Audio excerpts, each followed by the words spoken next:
Y empezamos a hablar un poco sobre las soluciones en el campo de la química. Cuando nos estamos refiriendo a una solución, estamos hablando de una mezcla homogénea, es decir, donde yo no veo, por ejemplo, dos fases o dos partes en una determinada muestra que estoy observando, sino observo solamente una unidad. Pueden ser dos o pueden ser más sustancias. Lo más difundido, lo que más existe en cuanto a una solución, es la mezcla de dos sustancias, donde una de ellas va a estar contenida en menor cantidad y va a recibir el nombre de soluto, y otra sustancia va a estar contenida en mayor cantidad y va a recibir el nombre de solvente o disolvente. Son sinónimos. Ustedes pueden leer de acuerdo al material o al libro con el cual estén trabajando, tanto la palabra solvente como disolvente, y tengan presente que son sinónimos. Entonces, siempre una solución va a estar formada por ese soluto que se va a combinar con el solvente. Y las soluciones pueden ser gaseosas, como el aire, en donde tanto soluto como solvente están en estado gaseoso, o pueden ser sólidas también las soluciones, como una aleación, o puede ser líquida, como el agua de mar que tiene una sal, el cloruro de sodio, disuelto en el compuesto agua. Entonces podemos tener en estos tres estados una determinada solución.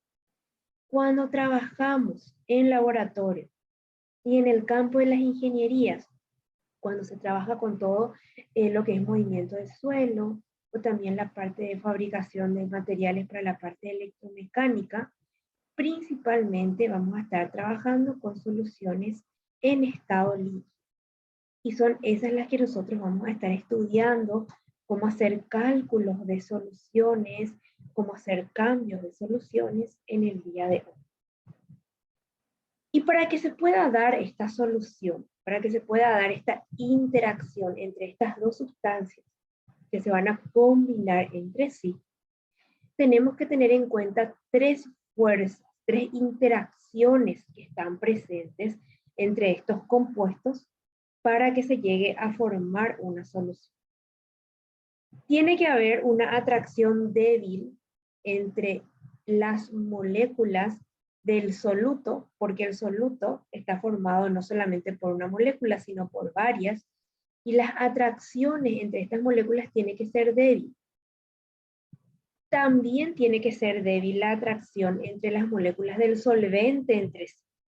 De manera que cuando yo pongo en contacto mi soluto con mi solvente, la atracción va a ser fuerte. Entonces eso va a favorecer el proceso de la solubilidad. Vamos a ver un ejemplo gráfico. Fíjense en esta imagen. Yo tengo aquí en este lugar un disolvente en donde todas sus moléculas están cercanas, están próximas una de otra. Y por otro lado también tengo el soluto, que en un momento inicial sus moléculas están cercanas unas a otras. Si yo pongo en contacto este disolvente con este soluto, tiene que ocurrir que las moléculas del disolvente que tienen esa atracción débil van a tender a separarse unas de la otra, y lo mismo va a ocurrir con mi soluto. Cuando él percibe la cercanía del solvente, también sus moléculas van a empezar a separarse unas de otras, porque las atracciones que están presentes entre las moléculas de este soluto tienen que ser débiles. Cuando yo ya tengo estas moléculas bastante separadas, tanto de mi solvente como de mi soluto, tiene que darse una atracción bastante fuerte entre el solvente y el soluto para que se forme la disolución. Entonces siempre va a haber unas primeras etapas en donde al poner en contacto solvente con soluto, se van a separar las moléculas. Primero se da la separación de las moléculas del disolvente y la separación de las moléculas del soluto. En estas separaciones, en estos dos primeros momentos, en donde se van a aproximar las moléculas entre sí para que luego se puedan unir tanto moléculas del solvente como del soluto y puedan formar una solución. Entonces, este es el proceso que ocurre cuando se forma una solución. Muchas veces cuando nosotros lo observamos de manera práctica, ¿qué es lo que vemos? Vemos que ya directamente, si es un soluto sólido, una sal, por ejemplo, se disuelve en un solvente como el agua, pero en realidad siempre se dan primero estos dos momentos. La separación de las moléculas, tanto de mi solvente y de mi soluto, porque tienen atracciones débiles, y la atracción fuerte entre estos dos compuestos hace que se forme la solución. Recordemos que esto tiene que darse o se da de una manera más fácil cuando esta atracción entre solvente y soluto es fuerte. En esos casos yo no voy a necesitar ningún tipo de energía adicional. De por sí se va a dar la disolución de mi soluto en mi solvente. Y en ese caso hablamos de que mi acción, mi proceso de disolución es exotérmico. Cuando yo no necesito adicionar energía, sino es más, se libera energía en el proceso de disolución. Ahora, si la atracción entre el solvente y el soluto también es débil, ¿qué va a ocurrir? Va a ocurrir que yo voy a necesitar adicionar energía para que se pueda dar esta disolución. Y en ese caso, este proceso de disolución se va a llamar endotérmico. ¿Por qué? Y porque va a consumir energía externa para que se puedan combinar solvente y soluto. Entonces podemos tener dos formas de proceso para que se origine una disolución. O exotérmica cuando la atracción es bien fuerte, o endotérmica cuando yo necesito adicionar energía para que se combine solvente y soluto. Entonces, estas disoluciones vamos a tener en estudio teniendo en cuenta principalmente en el campo de lo que es la química inorgánica, que nuestro principal disolvente va a ser el agua. Entonces, cuando un soluto de naturaleza inorgánica se disuelve en el agua, se pueden formar dos tipos de solución. Una de ellas se llama electrolítica o se forma un electrolito, o podemos tener una solución no electrolítica cuando se forma un no electrolito. ¿Pero qué es un electrolito? Es una sustancia, un soluto que se disuelve en agua y esa solución formada de la combinación de mi soluto con mi solvente permite la conducción de la electricidad. Mientras que el no electrolito no permite la corriente eléctrica. Un ejemplo que podríamos ver en este caso es la sal común, la sal de mesa, el cloruro de sodio, que es un compuesto iónico. Cuando se separan sus dos componentes, el sodio forma un ion positivo y el cloro forma un ion negativo. El ion del sodio va hacia el electrodo negativo porque tiene una carga positiva, y el ion cloro, que tiene una carga negativa, va hacia el electrodo positivo. Este movimiento de los iones hacia cada uno de esos electrodos origina una corriente eléctrica. Y eso es lo que se conoce como un electrolito cuando formo una solución que permite el paso de la electricidad a través de ella. Y aquí podemos tener también electrolitos fuertes, electrolitos débiles, dependiendo de qué tanta es la separación del soluto en los iones que le componen. Siempre cuando yo tengo una solución electrolítica, los elementos que componen al soluto se van a separar formando sus iones. Cuando esa separación se da en un 100%, yo tengo un electrolito fuerte, y cuando se da en un porcentaje menor, tengo un electrolito débil. Entonces, lo que sí es importante recordar cuando estoy ante una solución electrolítica es el hecho de que permite el paso de la electricidad o la formación de una corriente eléctrica. El solvente en el campo de la química inorgánica más eficaz, más conocido es el agua. El agua, como las moléculas, está en un estado eléctricamente neutro, pero tiene la característica de una región positiva y una región negativa. La región positiva es la región en la cual se encuentran los dos átomos de hidrógeno, y la región más negativa donde se encuentra el átomo de oxígeno. Es lo que se conocen como los polos positivos y negativos del agua.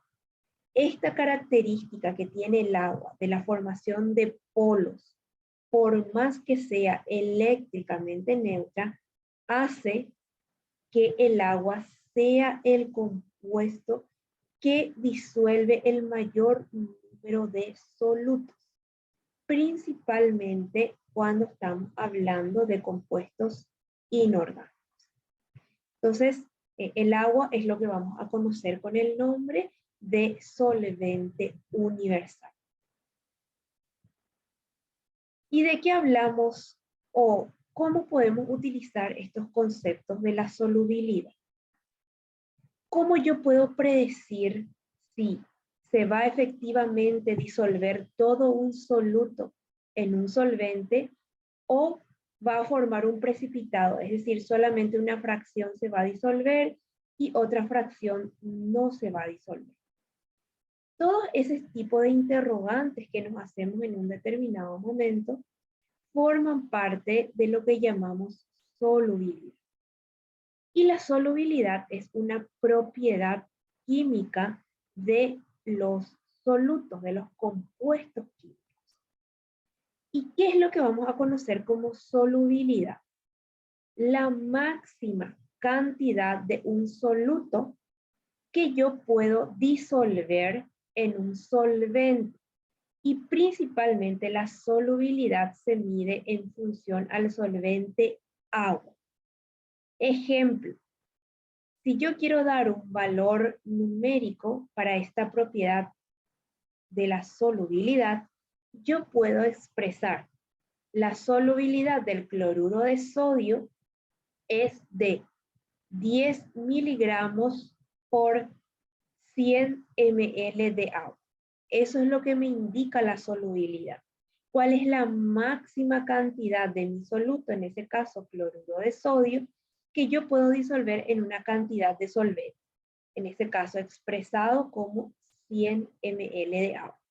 Si yo ya tengo esa información de solubilidad y quiero disolver 20 miligramos de mi soluto en 100 ml de agua, yo ya sé que no voy a poder disolver todo, que va a haber una fracción de 10 miligramos que no se va a disolver. ¿Por qué? Y porque ya excede esa solubilidad propia de mi reactivo, de mi soluto. Entonces hay sustancias que normalmente se conocen como solubles en agua o ligeramente solubles, o incluso otras que son insolubles. Estas expresiones, más que nada, son expresiones cualitativas. Es decir, el que yo pueda expresar el cloruro de sodio es soluble en agua, no me está dando un valor numérico de qué cantidad es la que se disuelve en agua, pero sí me está dando la información que si yo tengo la cantidad correcta de mi soluto cloruro de sodio, se va a disolver en agua, porque sí es soluble en él. Y existen unas ciertas reglas de solubilidad de ciertos compuestos, sobre todo los que son iónicos, en nuestro solvente universal, que es el agua, a una temperatura de referencia que es 25 grados. Esta tabla no es una tabla que nosotros necesitamos conocerla de memoria, pero sí tenemos que tener presente, tenemos que saber que existe para recordar si es que efectivamente se puede dar o no la solubilidad de una sustancia en agua. Por ejemplo, todos los compuestos que tienen los iones metálicos del litio, del sodio, del potasio, del rubidio, del cesio, y que tienen el ion amonio, son solubles en agua. Siempre se van a disolver. Lo mismo los nitratos, los bicarbonatos, los cloratos, siempre se van a disolver en agua. Los halogenuros, que tienen el cloro, el bromo, el yodo, se disuelven en agua, y los sulfatos también se disuelven en agua. Mientras que no se van a disolver los halogenuros de plata, de mercurio y de plomo, solamente cuando estos tres metales, plata, mercurio y plomo, se combinan con cloro, bromo e yodo para formar una sal binaria, no se nos va a disolver el agua. Lo mismo los sulfatos.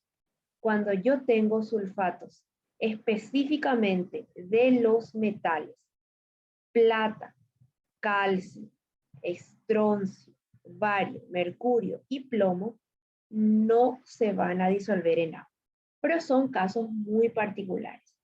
Por eso que cuando nosotros el día de mañana, si ustedes están trabajando en un laboratorio y quieren disolver o necesitan hacer un protocolo, una práctica para ver si están ante una formulación correcta de un hormigón o el paso de una determinada corriente por una combinación química, entonces es importante que sepan cuáles son los compuestos que tienen que formar parte de esa reacción. Y de esa manera, entonces, ustedes van a poder saber si es que se va a dar o no una solución en agua. Y siempre existe esta tabla que está como referencia para que ustedes lo puedan chequear, no es necesario saber de memoria. ¿Y cuáles son algunos compuestos que sí se conocen que son de naturaleza insoluble? Los carbonatos principalmente son insolubles, los fosfatos también son insolubles, los cromatos, los sulfuros y los hidróxidos. Pueden haber algunas excepciones, por ejemplo, cuando estos compuestos tienen algún metal alcalino, litio, sodio, potasio, sí, se pueden disolver en agua, o si tienen el ion amonio. Si yo tengo un hidróxido de sodio, sí lo voy a poder disolver en agua, pero si tengo un hidróxido de otro tipo de metal, por ejemplo, un hidróxido de plata, no lo voy a poder disolver en agua. Y también si estos compuestos tienen el ion bario, sí se podrá disolver en agua. Entonces, vuelvo a repetir, lo más importante siempre es recordar que al momento de llevar adelante un protocolo o una práctica en laboratorio, es necesario que yo conozca bien las características de mis reactivos. Nosotros en los ejercicios que hacemos, que practicamos, no les damos un compuesto que no se disuelva, porque lo que estamos queriendo medir o conocer es que ustedes puedan llevar adelante una práctica de formar una solución. Pero tienen que saber para el día de mañana que no todos los compuestos se disuelven en agua, que hay algunos que son de naturaleza insoluble. ¿Y qué otro tipo de solución muy conocido y muy utilizado y tenido en cuenta en el campo de la química se puede formar? Los coloides. Los coloides son un tipo de mezcla muy particular en donde las partículas del soluto, que se van a llamar fase dispersa, se van a suspender en el solvente, van a quedar suspendidos en el solvente, que se va a llamar fase o medio dispersante. Entonces, ¿qué sucede? Sucede que las partículas son tan pequeñas que no se sedimentan, no llegan, por ejemplo, al fondo de un recipiente, de un frasco, sino que quedan como volando, quedan suspendidas. Y lo que vemos es una solución que parece tener un aspecto turbio. Eso es lo que conocemos con el nombre de coloides. Y podemos tener varios tipos de coloides. Podemos tener, por ejemplo, un soluto sólido que se disuelve en un medio dispersante también sólido y que va a recibir el nombre de sol sólido. El sol sólido es un coloide en donde mi fase dispersa es de características sólidas y se disuelve en un sólido. ¿Qué, por ejemplo, es un sol sólido? Una aleación como el acero, el caucho, la porcelana, son soluciones coloidales de un sólido que se ha disuelto en otro. Puedo tener también un coloide en donde un soluto líquido se ha disuelto en una fase dispersante sólida. Ejemplo, o este tipo de coloide recibe el nombre de emulsión sólida. El queso es una emulsión sólida donde tengo un soluto líquido que se disuelve en una fase sólida, o la mantequilla, o la jalea, son emulsiones. O puedo tener un coloide en donde un gas, un soluto gaseoso, se disuelve en un sólido. Y en ese caso tengo una espuma. Ejemplo, la esponja o todo lo que es el polietileno, lo que se conoce con el nombre de hule, o la espuma, son coloides de un soluto gaseoso disuelto en un sólido. Pero te puedo tener también una fase dispersante líquida. Si yo tengo un coloide de soluto sólido disuelto en líquido, tengo un gel. Puedo tener una pintura, puedo tener una leche de magnesia, que son ejemplos de geles. La naturaleza gelatinosa, que es la que nosotros podemos identificar o conocer, es la disolución de un soluto sólido en un líquido. Cuando yo tengo un soluto líquido también disuelto en un líquido, es una emulsión líquida, no sólida, como la leche, la mayonesa o una crema, que son emulsiones. Y también puedo tener un soluto gaseoso disuelto en un medio solvente líquido. Y ahí tengo una espuma, como la espuma de la cerveza o la crema de afeitar, o una crema batida que se come, que se pone encima de un helado, no sé, de un chocolate. Bueno, eso también es un coloide de un soluto gaseoso disuelto en un soluto líquido, en un solvente líquido. Y puedo tener también como mi medio dispersante al gas. Si yo tengo un sólido, un soluto sólido, disuelto en una fase dispersante gaseosa, tengo un aerosol sólido. El ejemplo más común de un aerosol sólido es el humo. En el humo yo tengo partículas sólidas que se disuelven, por decirlo así, en un medio dispersante que es el aire. O puede ser también el humo que sale del caño de escape de los automóviles. Ese es un coloide de aerosol sólido. Pero puedo tener también una fracción líquida, un soluto líquido que se disuelve en un gas, y en ese caso tengo un aerosol líquido. Por ejemplo, cuando hay niebla o cuando hay bruma, cuando hace frío, nosotros nos despertamos y vemos todo brumoso, con niebla, es porque tenemos un soluto líquido, principalmente el agua, que está disuelto con características coloidales en un medio dispersante gaseoso que es el aire. Entonces, eso es lo que conocemos como un aerosol líquido. Y los coloides son bastante importantes en todo el área química hoy en día, en la parte de materiales, de nuevos materiales creados en el campo químico. Se están utilizando estas características y propiedades coloidales en cuanto a diferentes compuestos y soluciones que se pueden formar.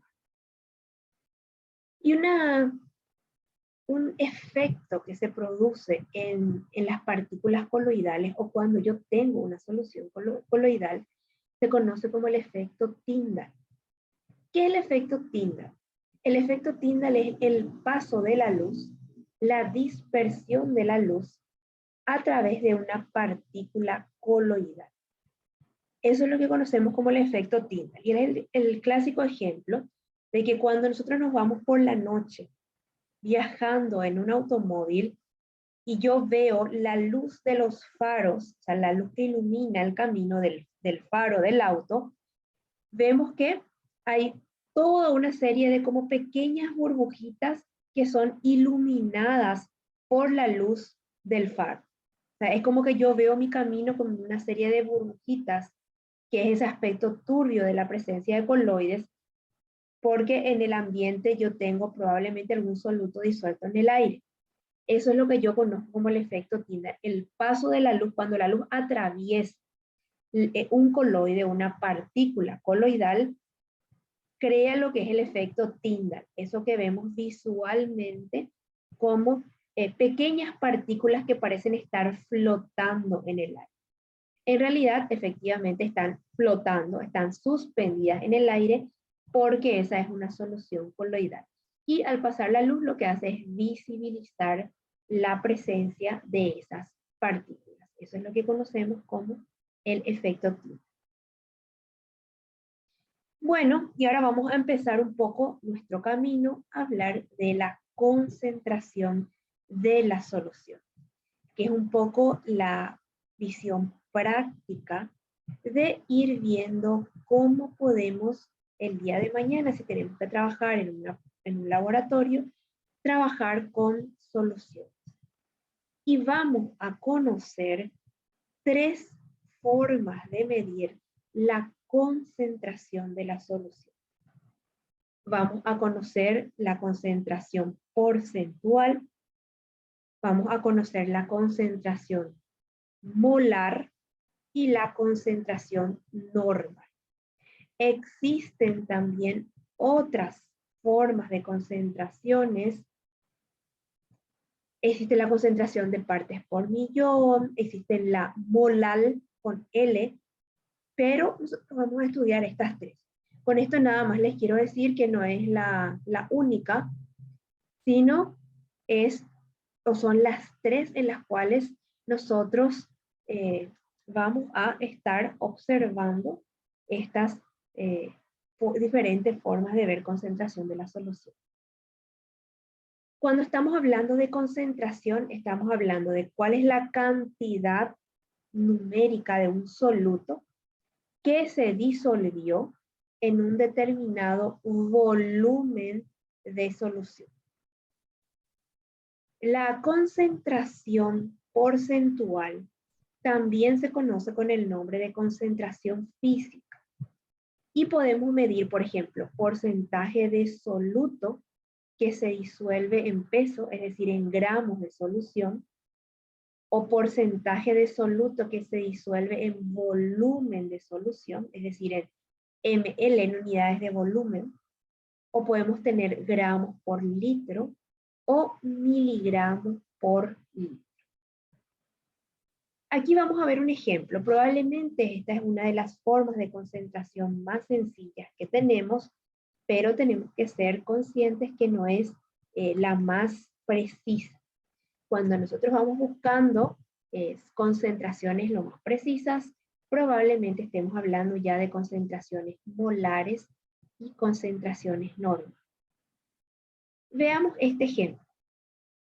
Me cuenta un ejercicio que se disuelven 12 gramos de cloruro de sodio de este compuesto, que ya ustedes lo conocen, cloruro de sodio, en 68 ml de una solución. Y con estos datos me pide que yo pueda expresar la concentración porcentual.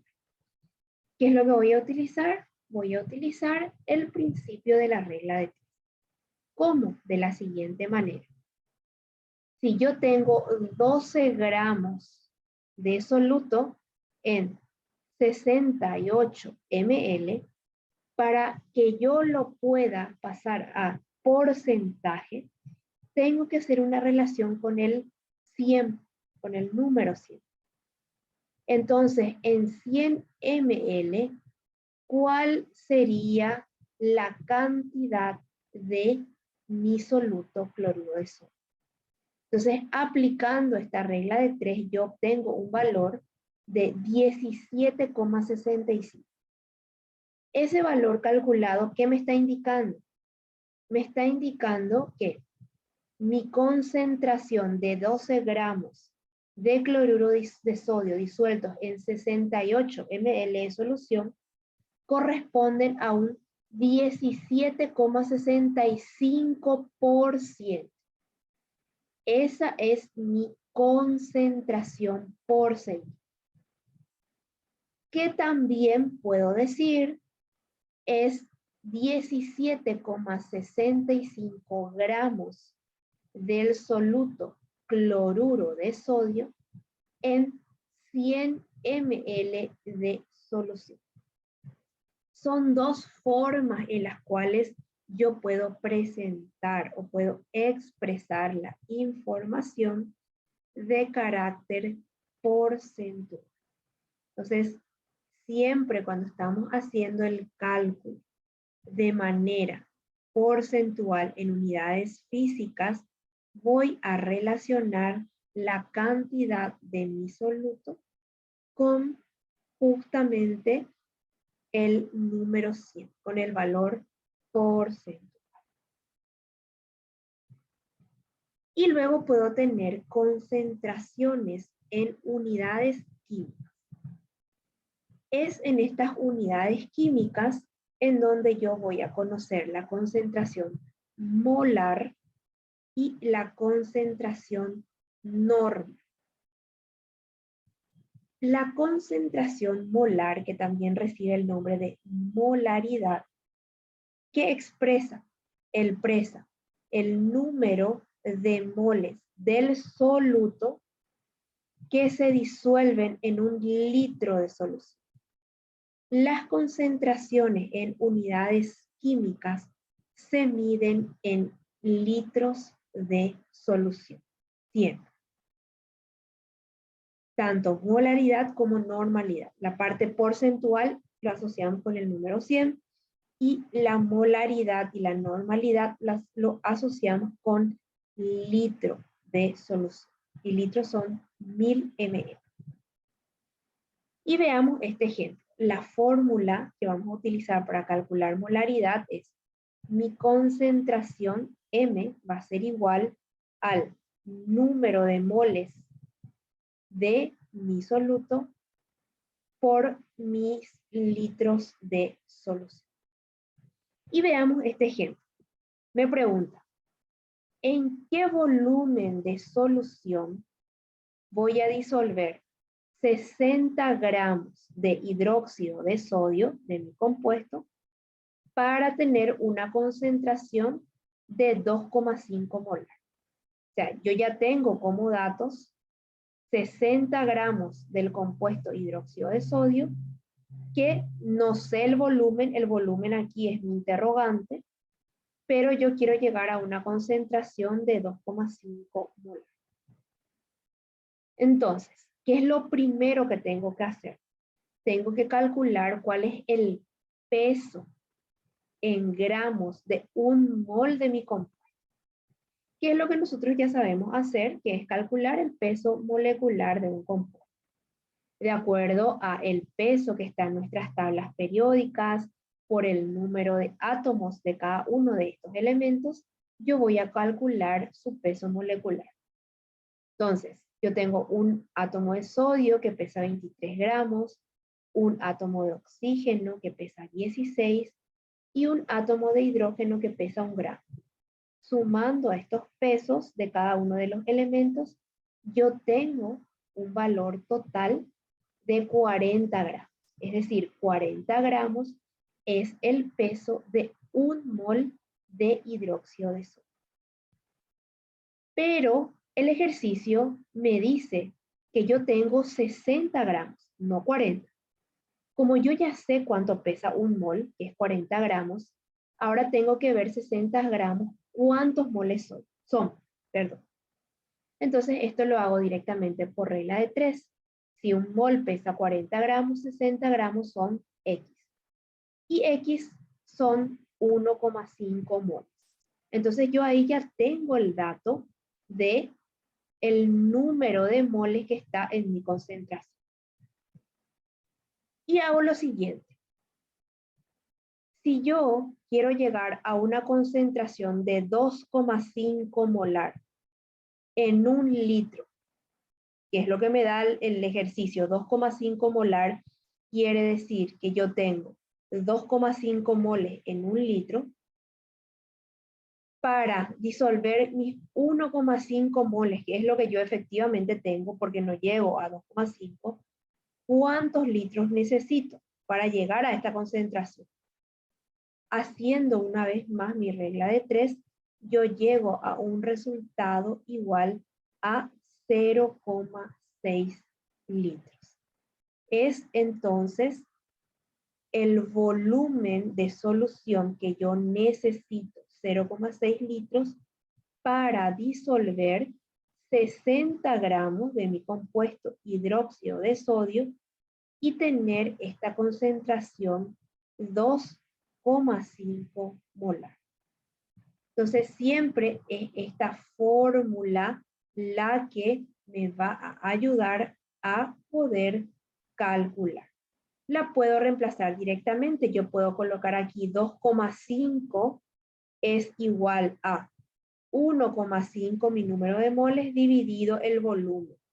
Y hago un despeje de la fórmula. También puedo trabajar de esa manera, ya de acuerdo a cómo a cada uno de ustedes les parece que les va a ser mejor si reemplazar directamente o ir haciendo paso a paso por regla de 3 para poder llegar a la solución o a identificar los datos que me está pidiendo un determinado ejercicio. Y esto lo vamos a hacer también enseguida en un ejemplo escrito. Y puedo tener también otra forma de medir mi concentración, que es la normalidad. La normalidad, en lugar de relacionar el número de moles, va a relacionar el número de pesos equivalentes. Y ahora vamos a conocer lo que es el peso equivalente en el campo de química. Entonces, ¿cómo yo voy a calcular la normalidad, la concentración normal? Expresando el número de pesos equivalentes de mi compuesto por volumen de la solución. Y nuevamente mi volumen tiene que estar en litros. ¿Cómo voy a calcular el peso equivalente? Yo puedo calcular peso equivalente de 3 compuestos: ácidos, bases o hidróxidos y sales. No voy a calcular concentración normal de un óxido, por ejemplo, o de un anhídrido. En esos casos, o de una sal binaria. En esos casos se utilizan otras concentraciones. Para la concentración normal, voy a utilizar si es que mi compuesto es un ácido, una base o una sal. Entonces, para calcular el equivalente gramo del ácido, yo voy a hacer una relación, una división entre el peso molecular del compuesto y el número de hidrógenos que está presente en ese compuesto. Para las bases voy a relacionar el peso molecular por el número de hidróxidos y en las sales voy a relacionar el peso molecular con la valencia del catión, es decir, del elemento que tiene la carga positiva. Entonces, esto es importante que ustedes vayan recordando cómo se calcula el peso equivalente para poder relacionar con los litros que están presentes en una solución cuando quiero tener una concentración normal. Y vamos a ver un ejemplo. Me pregunta, ¿qué concentración normal tendría una solución si se disuelven 10 gramos de hidróxido de magnesio? Aquí está mi fórmula, en 300 ml de solución. Lo primero que voy a hacer es, identifico cuál es mi compuesto. Para calcular mi equivalente gramo, yo tengo que conocer el peso molecular de mi compuesto. Entonces, me voy a identificar el peso de cada elemento. Magnesio yo sé que pesa 24 gramos, tengo un magnesio. El oxígeno pesa 16 gramos, tengo 2 oxígenos.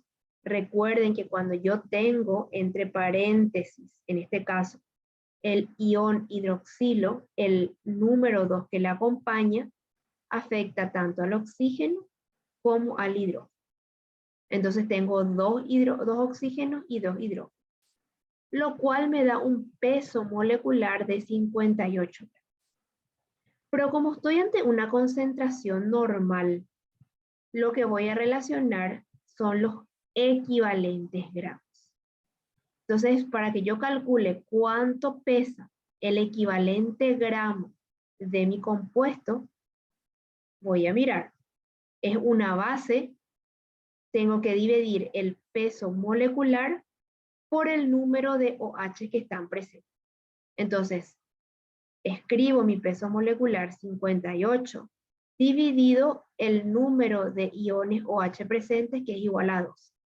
58 dividido 2 me da 29 gramos. Esto quiere decir que el equivalente gramo del hidróxido de magnesio es igual a 29. Como yo tengo 10 gramos, quiero saber a cuántos equivalentes corresponde este valor. Yo ya sé que 29 gramos, porque acabo de calcularlo, es un equivalente, entonces 10 gramos es mi incógnita. Al hacer este cálculo, obtengo un valor de 0,34 equivalentes y ya puedo directamente aplicar mi fórmula. Mi concentración normal es igual a mi número de equivalentes, 0,34, dividido el volumen de la solución. Y se preguntarán aquí, ¿por qué es 0,3? Porque siempre yo tengo que expresar mi volumen de solución por litro. Y mi ejercicio me dice que tengo 300 ml. 300 ml es igual a 0,3 litros. Entonces, haciendo ya mi relación, mi división entre mi número de equivalentes gramos y mi volumen, yo obtengo una concentración normal igual a 1,3. Esa es mi concentración normal. Existe además una tabla de conversión en la cual yo puedo relacionar la concentración normal con la concentración molar. ¿Cómo? Y la concentración normal es igual a la concentración molar multiplicada por la valencia del catión, si es una sal, por el número de OH, si es un hidróxido, o por el número de hidrógenos, si es un ácido. Entonces existe la característica de que si yo ya tengo este dato de concentración molar, yo puedo efectivamente ya relacionar con mi concentración normal. Eso es en caso de que yo ya tenga la concentración molar, entonces me va a ser mucho más fácil calcular la concentración normal. Bueno, eso es importante conocerse. Ahora, si no tengo el dato de la concentración molar, pues haré todos los pasos de acuerdo a justamente estos datos que yo voy obteniendo de mis ejercicios para calcular las concentraciones. ¿Qué también puede ocurrir?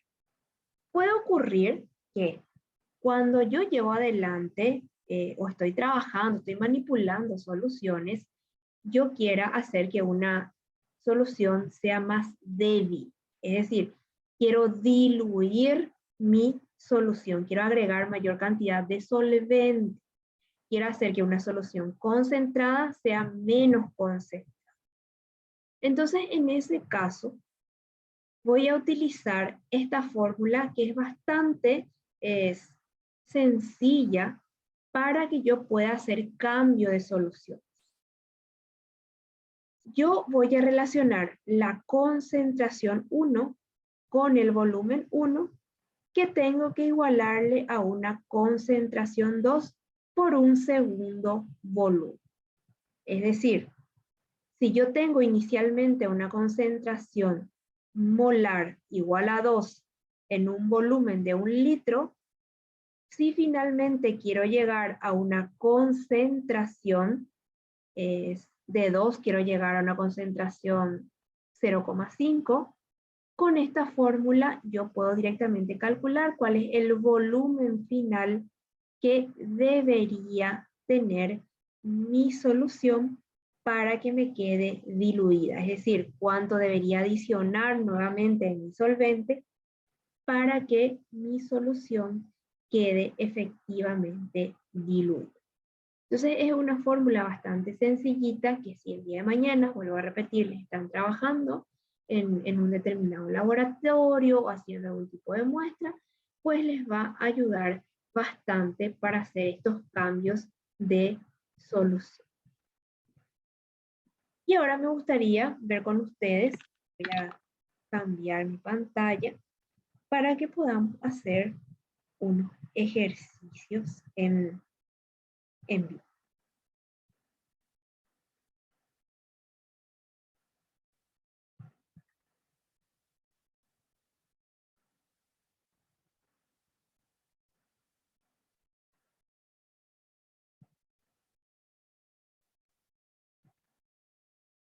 Y tenemos aquí, vamos a ver ejercicios porcentuales, ejercicios molares y ejercicios de concentración normal. Este primero que tenemos aquí es porcentual.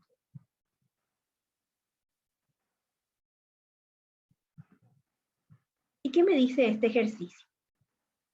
¿Cuántos gramos de bromuro de potasio se necesitan para preparar 80 ml de solución al 5%? Entonces ven que están resaltados los datos que yo voy a necesitar, que yo voy a utilizar para resolver este ejercicio. Me dice gramos, me dice el compuesto bromuro de potasio, está escrito aquí abajo el compuesto. Yo quiero preparar 80 ml de solución y quiero que sea al 5%. ¿Qué quiere decir que mi solución sea al 5%? Quiere decir que yo tengo que tener 5 gramos de mi compuesto en 100 ml de solución. Entonces, al aplicar esta relación, yo tengo 5 gramos en 100 ml. Como yo quiero 80 ml de solución, necesitaré X gramos de mi soluto. Haciendo esta relación, que la vemos aquí, obtengo un resultado de 4 gramos del compuesto bromuro de potasio. Entonces, al realizar este cálculo, yo puedo decir que para preparar 80 ml de solución de bromuro de potasio al 5%, yo necesito 4 gramos.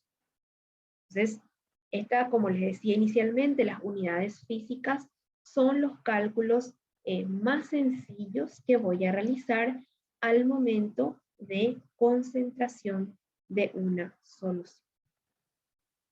Vamos a ver otro ejemplo. Este es un ejemplo de molaridad. Este ejercicio me propone calcular la molaridad de una solución preparada disolviendo 5 gramos de sulfato de sodio en agua en un volumen de 400 ml. Este ya me va a llevar una serie más de pasos. Entonces, el primer paso que voy a hacer es identificar los datos. Esos datos son que yo voy a disolver 5 gramos del compuesto sulfato de sodio, el compuesto lo tengo escrito aquí, en 400 ml. Como recuerdo, acá está mi fórmula para calcular mi molaridad. La concentración molar es número de moles por litro, entonces tengo que pasar 400 ml al litro. Esos son 0,4 litros. Ya tengo mis datos. Ahora voy a calcular cuánto pesa un mol de mi compuesto. Vuelvo a escribir aquí. Aquí está mi compuesto.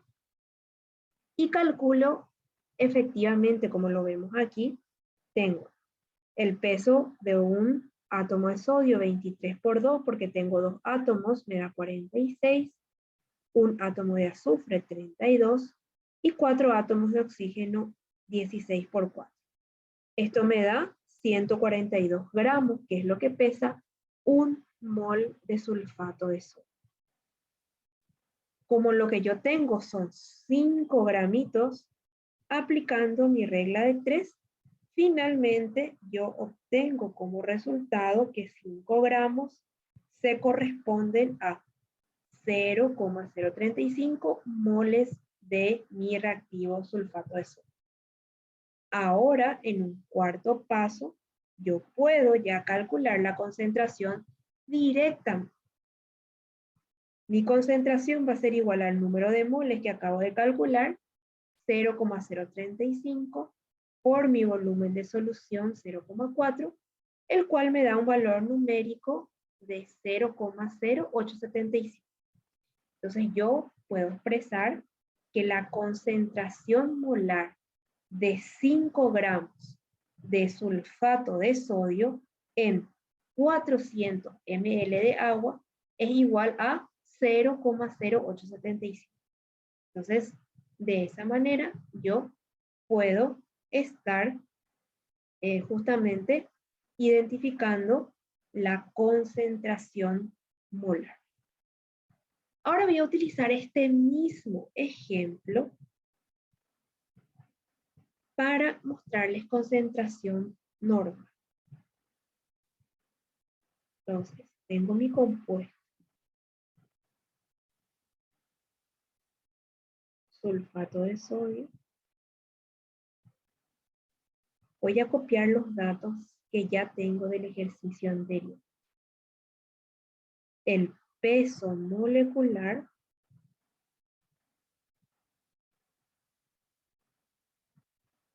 es igual a 142 gramos. Esto yo sé porque ya lo calculé en el ejercicio anterior. Y 5 gramos de sulfato de sodio en 400 ml de solución me da una concentración molar igual a 0,0 875. Bueno, con estos datos yo puedo pasar a la concentración normal. Pero antes quiero que ustedes vean conmigo cómo se calcula el peso del equivalente gramo. En este caso, ¿qué tipo de compuesto tengo? Tengo una sal.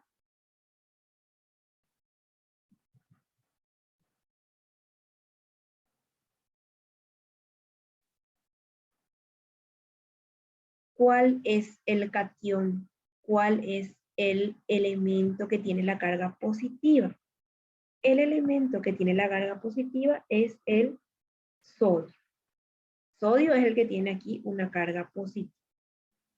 ¿Cuál es el número de oxidación? ¿Cuál es la valencia del catión del sodio? Es +1. Esto ustedes lo pueden ver mirando su tabla periódica. Probablemente ya recuerden porque es un elemento muy utilizado el sodio que tiene una valencia 1. Entonces, ¿cómo yo sé cuál es el equivalente gramo del sulfato de sodio? Porque equivalente gramo de una sal era igual a peso molecular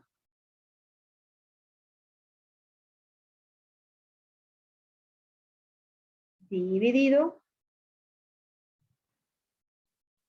valencia del catión,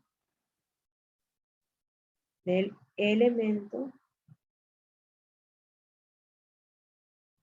con carga positiva. Entonces aquí el equivalente gramo del sulfato de sodio será 142 dividido 1. Como todo número dividido 1 es el mismo número, entonces el equivalente gramo del sulfato de sodio es igual a 142 gramos. Eso para tener presente cómo puedo calcular. Ahora, vamos a utilizar esa reglita que nos puede ayudar de cómo relacionar la concentración molar con la concentración normal. Entonces, escribir aquí concentración normal. Y voy a utilizar esta reglita. Concentración molar por valencia del catión, número de hidrógenos o número de hidróxido. Como yo tengo ya en este caso la concentración normal de este ejercicio, la molar, ¿cómo calculo o cómo identifico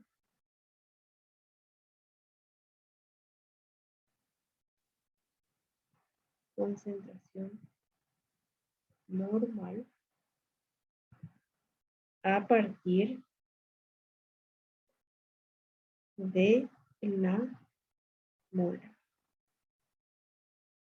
Pues mi N sería igual a mi concentración molar, en este caso 0,0875 por valencia de mi catión igual a 1. Valencia del catión sodio. Entonces mi concentración en este caso va a ser la misma que la molar, porque la valencia es igual a 1. Entonces cuando yo ya tengo estos datos, me va a ser como más fácil o me va a ser una ayuda adicional el hecho de que yo pueda partir y tener un resultado ya desde una concentración que calculé previamente. Esto es solamente para que ustedes conozcan que se puede hacer este pasito.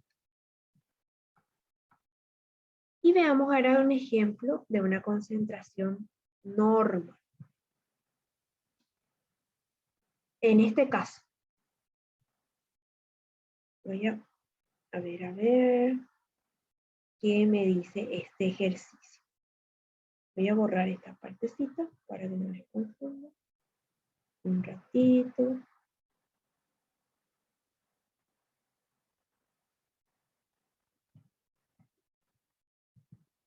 Y ya les muestro.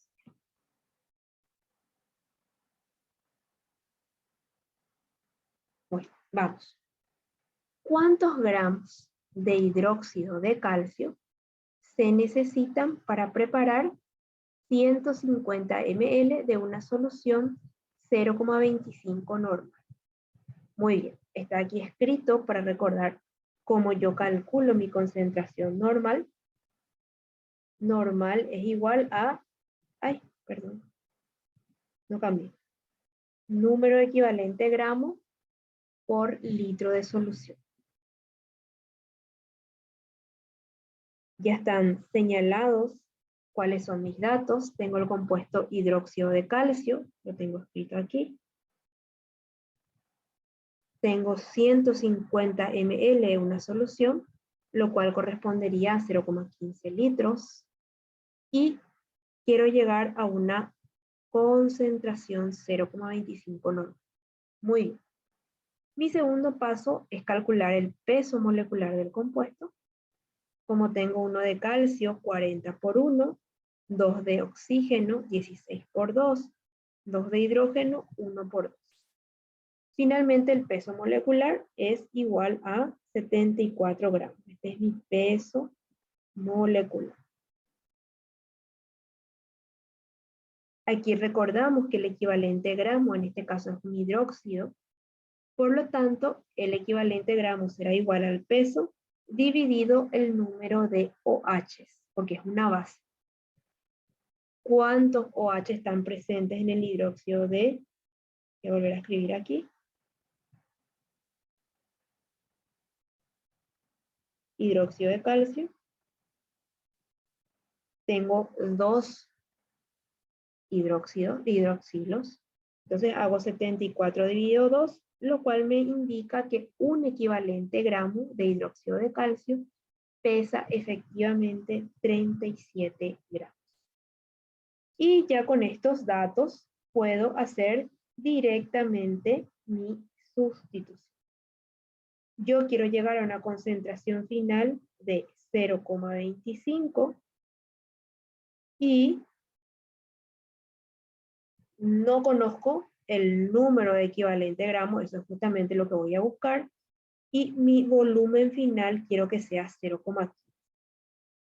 Aplicando aquí la despejo mi valor, lo que estoy buscando, que es mi número de equivalentes, y obtengo que para una concentración de 0,25 en 0,15 yo necesito 0,0375 equivalentes gramos.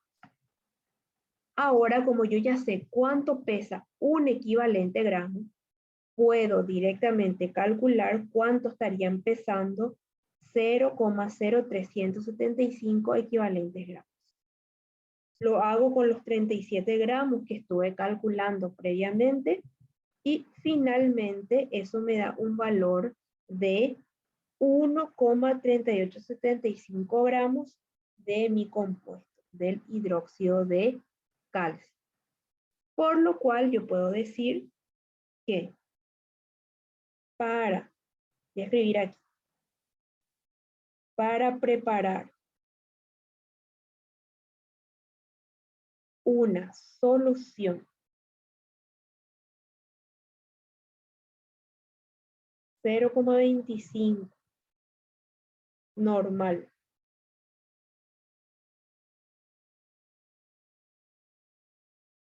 en 150 ml de hidróxido de calcio.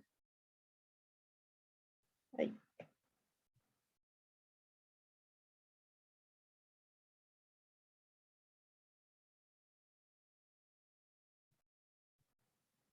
necesito 1,38,75 gramos del soluto.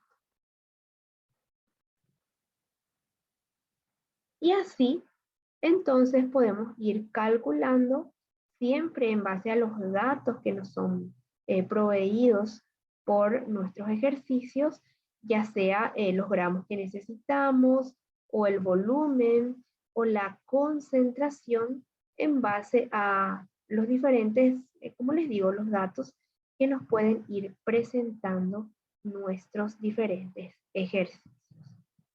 Entonces, me detengo temporalmente por aquí para preguntarles si tienen alguna duda, alguna consulta.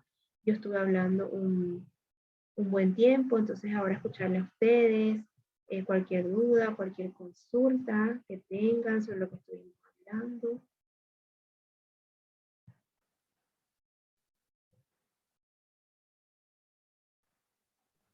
De mi parte todo claro, profe. Bueno, muchas gracias, No hay Federico. ninguna, profesor. Bueno, muchas gracias. Bueno, entonces les quiero dejar con la dinámica de unos ejercicios que tenemos disponible en nuestra guía para que ustedes también puedan ir practicando. Esos ejercicios, no quiero yo darles una fecha específica de entrega porque quiero que también de acuerdo al tiempo que ustedes tienen los puedan ir realizando. Pero sí les doy una semana para que puedan ir probando y ahí yo les voy a publicar en nuestro mismo Classroom la resolución de esos ejercicios para que ustedes puedan chequear cómo estuvieron haciendo, si es que hubo algún tipo de inconveniente y ustedes mismos puedan como autoevaluar lo que estuvieron realizando. Entonces, es también de carácter voluntario, de acuerdo al tiempo que ustedes tengan, con que puedan hacer 2, 3 ejercicios, eso para ir practicando cómo realizar estos cálculos de concentración de solución. Entonces, ese es un poco el ejercicio que yo les voy a dejar disponible con este contenido que estuvimos desarrollando el día de hoy. Y ya a partir de la próxima clase, en nuestro mes de mayo, vamos a estar iniciando con nuestro contenido de cinética y equilibrio químico. Entonces, si no hay una nueva consulta, voy a dejar por aquí nuestra clase del día de hoy. Como siempre, agradeciéndole a todos ustedes por la presencia y dejándoles con los materiales que tenemos también disponibles en nuestra plataforma. Dale, profe, muchas gracias.